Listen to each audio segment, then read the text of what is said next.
Hello friends, good morning to you. Hi, this is Anil Kumar Sathe from Department of Mechanical Engineering, MIT School of Engineering, Pune. Today we are going to see some part of Unit 4, that is testing of internal combustion engine.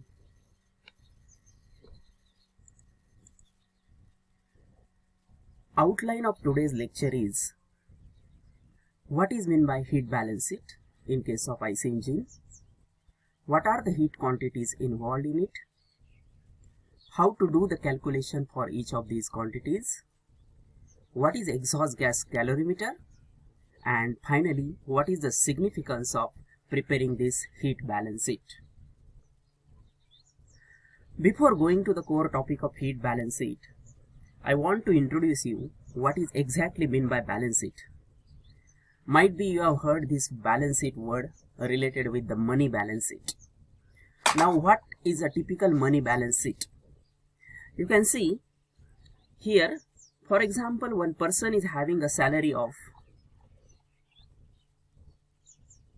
10,000 rupees, 1 lakh rupees per month. That is the income for a month. It is called as a credit also. Now how this salary is utilized by different ways. You can see here on the debit side, some part of his salary is going in saving, that is, let us say rupees 30,000. Some part of that salary is going in repayment of home loan EMI, that is again a 30,000. Some part goes in repayment of car loan EMI, so that is 10,000. Then under the head of groceries, tuition fees, medical expenses and tuition fees, this amount of expenses has been happening out of the monthly salary. So his monthly salary is expended by different ways. Now you can see here, this is the head number 8 on the expenditure side, which is called as unaccounted. These unaccounted are the miscellaneous expenses or very small expenses which are difficult to audit. But you can get that value, how much is expended under this head by the difference method. How to calculate it? Let's see. The total income is 1 lakh, and out of that, head number 1 to head number 7 is expended in a bulk quantity. So if you are subtracting from the credit side all these expenditure heads from 1 to 7, we will get unaccounted, that is unaudited quantity, 2,500. So the method to calculate unaccounted quantity is by difference method, credit minus sum of all heads under expenditure side. So we are getting the last head on expenditure side, that is unaccounted. This is a typical money balance sheet. Why I have explained this? Because this will give you a clear-cut idea how to calculate the heat balance sheet in case of a IC engine. Now, what is heat balance sheet? What we have seen in the last slide is a money balance sheet. Here money, how it comes and how it goes, it is explained. Now here heat balance sheet means how the heat comes for the IC engine as an input and how the heat goes from the IC engine as output. So heat balance sheet is an account of heat produced by combustion of fuel in the combustion chamber and its distribution by means of various ways. So heat produced is nothing but the input and its distribution is nothing but the expenditure side. So to draw heat balance sheet, test is carried out on an engine when it is running at a constant speed. Now the question is, what are the different quantities coming under heat balance sheet? So on a credit side, heat supplied by burning the fuel, that is nothing but the heat input. Inside the IC engine we are burning the fuel to produce heat energy into a mechanical energy. So this is a credit side for the IC engine, heat supplied by burning the fuel. Now how the heat is utilized by the IC engine or distributed inside the IC engine, that comes on the expenditure side, that is also called as a debit side. So there are 4 quantities under expenditure side. Number 1 is a heat equivalent to brake power, means heat converted to useful power. Second one is heat rejected to cooling water. Third one is heat carried away by exhaust gases. And fourth one is unaccounted loss. Now let's see the tabular form of heat balance sheet. Now you can see here The left hand side is a credit side, that is heat supplied, and the right hand side is a debit side, that is a heat distribution. Now here heat supplied by combustion of fuel is equal to m dot f into calorific value of the fuel, that comes under a heat supplied side. On the expenditure side, you can see here that the first quantity is heat converted to useful power, that is a break power, which is denoted by QB. The second parameter is heat carried away by cooling water. The formula I have written, I will explain this formula in detail in the next slide, that is denoted by QC. Then heat carried away by exhaust gases, that is denoted by QZ. And the lastly, which is calculated by difference method, that is called as heat unaccounted. You can see here by difference method how to calculate this, the last quantity in a heat balance sheet, that is denoted by QU. Now in the next slide we are going to see how these each quantities are calculated to prepare a heat balance sheet for a typical IC engine. Now you can see the first on the credit side, heat supplied by burning the fuel, that is the first and last quantity in a heat balance sheet on a credit side. How much heat is produced or input given to the engine? It is nothing but mass flow rate of fuel into calorific value. Now this CV, it is a lower calorific value of the fuel measured in kilojoule per kg. Now question comes, how to calculate this m dot f? Now remember one thing, to calculate m dot f we are using a very simple formula, density is equal to mass upon volume. So what is mass? Mass is nothing but density into volume. Now if the density is given, it is a very simple equation to get mass by multiplying density and volume. But if specific gravity is given for the fuel, and for most of the time while solving the numerical, rather than giving the density, specific gravity for the fuel is given. So in case specific gravity is given, how to calculate the density of a fuel? Simple thing, specific gravity of fuel into multiply by density of water, you will get a density of fuel. For example, specific gravity of diesel is given as 0.73. So what is the density of a diesel? It is 730 kg per meter cube. Just multiply specific gravity by density of water, that is 1000 kg per meter cube. You will get density of a fuel. So as soon as you are getting a density, just multiply by volume flow rate, you will get a mass flow rate. Now question comes, how to calculate the volume flow rate of fuel? For that you need to take two readings, and for that there is a burette and the tank arrangement inside the IC engine test setup. Now you can see the tank and the burette are connected in a parallel circuit with the help of a two-way cock, and from two-way cock the fuel goes to the engine to run at the time of a trial.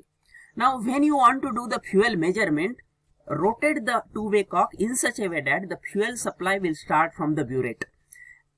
As soon as it crosses the mark of 0, start the stopwatch, and as soon as it crosses the mark of 10 milliliter, stop the stopwatch. Now what you have done here, you have measured time required for 10 milliliter of fuel consumption. Now simple thing, how to calculate the volume flow rate from these two readings? What two readings you have taken? Volume of fuel consumed by the fuel in a particular time t. So only do the thing, take let us say 10 milliliter, and the time recorded for 10 ml fuel consumption is 40 seconds. So just do 10 divided by 40 into 10 raised to minus 6, you will get meter cube per second as a volume flow rate of fuel.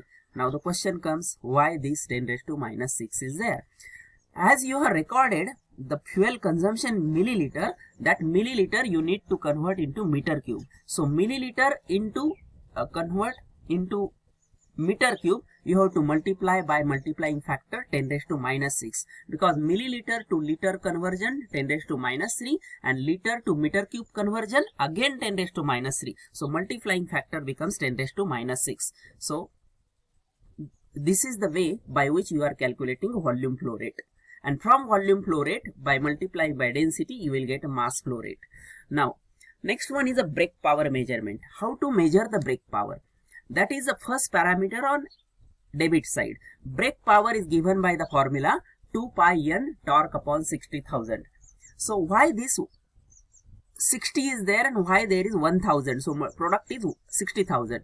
60 because N is measured in revolution per minute. To convert it in second, that 60 is there. And why 1000 is there? Because we want the unit of power in kilowatt. That's why there is a 1000. So BP is 2 pi NT divided by 60,000. Now how to get the torque? Torque is force into distance. You can see W is the load measured on the dynamometer.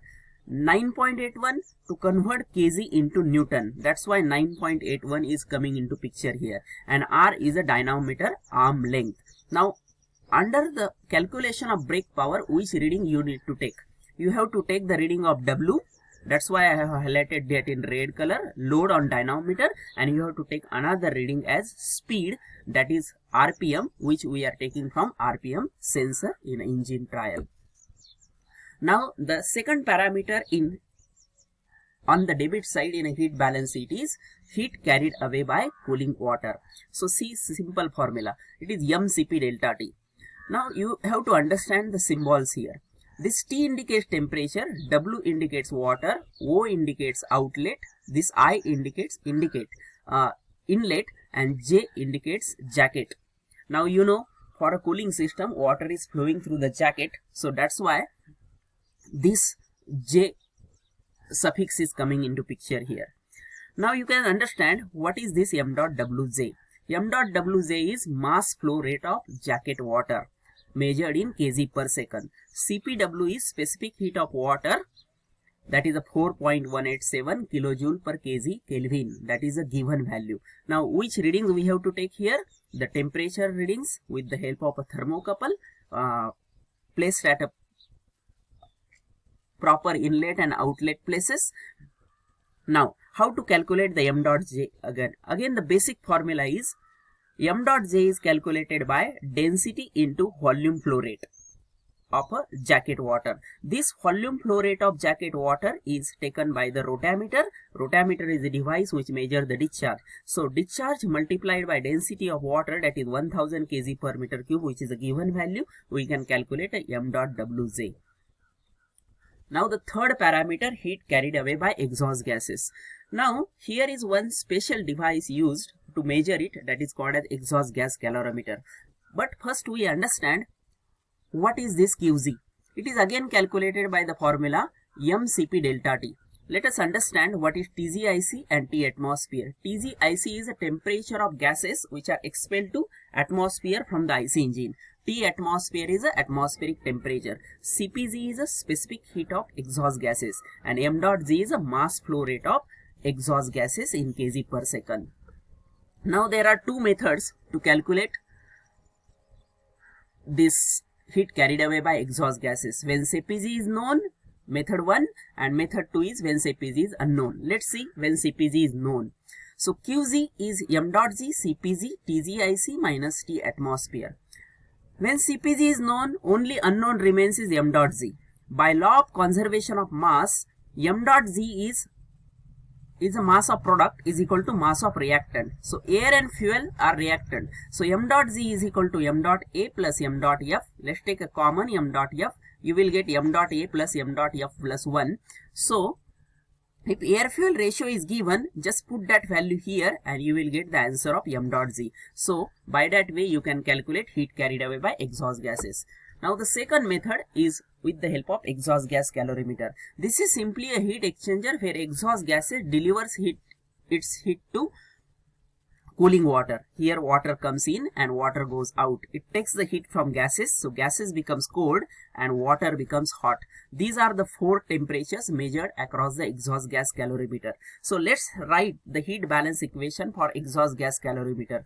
Heat given by exhaust gases is given by this formula, and this is heat taken by cooling water for the calorimeter. It is given by this formula. Now all temperatures are recorded across the exhaust gas calorimeter. So here only unknown remains is m dot z and CPG. So by that way we are calculating heat carried away by exhaust gases. Here also mass of water flowing through the calorimeter is calculated by again a simple equation, density into volume flow rate, and this volume flow rate is calculated from the or recorded from the rotameter, and density of water as usual 1000 kg per meter cube. Now heat unaccounted includes heat lost by radiation and windage losses. That is the fourth parameter in a heat balance sheet.